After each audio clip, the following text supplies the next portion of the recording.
Well. Good afternoon, my brothers and sisters. What's happening, my brothers from another mother? Here comes a plane. It is Saturday, 11th of March. Must be around 11:15 a.m., 11:20. And my topic today, as of right now, I want to talk about cars. I want to talk specifically about electric cars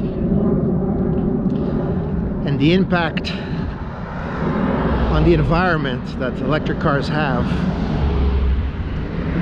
You're probably thinking, what impact could an electric car have on the environment? She must be crazy. Look at all these gas-powered vehicles on the roads, creating all the CO2s and whatnot. Cars actually produce a very small percentage of the overall total pollution that we have. So don't forget, there's other bigger vehicles on the road. There's airplanes producing pollution, manufacturing, factories producing pollution, industry producing pollution. There's all kinds, not only cars. Why I think the future is not electric when it comes to cars?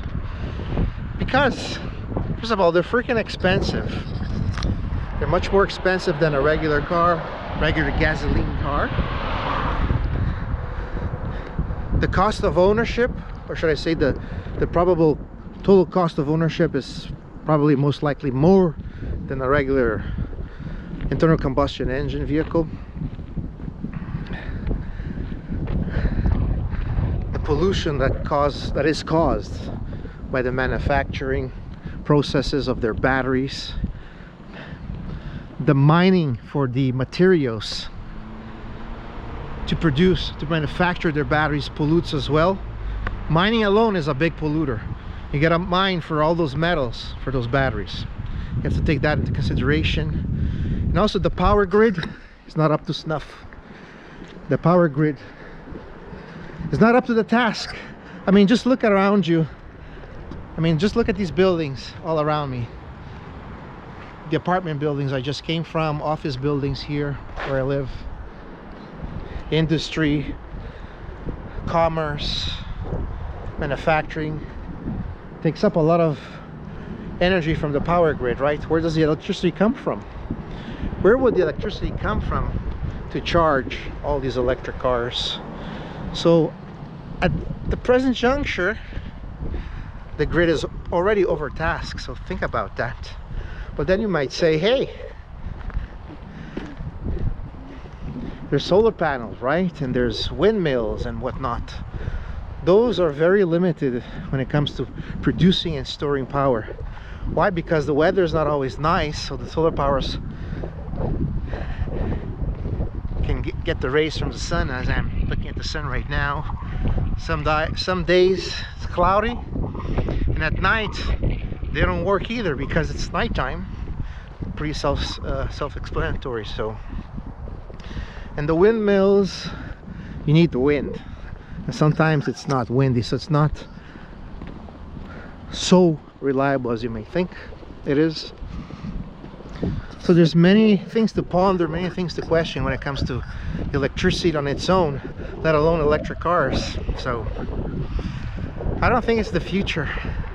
There has to be some other renewable, green renewable type of energy aside from, unless there's another way to develop or to produce electricity. I mean, I don't see that working out. So on the pollution side, yes, they pollute when they're being manufactured. The batteries pollute when they're being manufactured. Mining for the raw materials to produce that battery also produce pollution, and on and on and on. And then the battery is only good for maybe 5-7 years, and you got to toss it out, and that's where the cost of ownership of an electric car goes through the roof. if you keep the car for that long and it comes to the time where you have to replace the battery, I'm not talking about the car battery in your internal combustion engine, I'm talking about the car battery in an electric car, then guess what? You have a Schitt's Creek without a paddle. It'll cost you between $15,000 to $20,000 for the new battery pack. So good luck for that. I mean, imagine I bought, mind you, 3 years ago, a very used car for $8,900. So, and it's been serving me very well, and I paid cash for that. So it was this older Mercedes, so it's doing very well. So I will probably most likely never buy an electric car, and for those reasons I'm out. Take care, bye bye.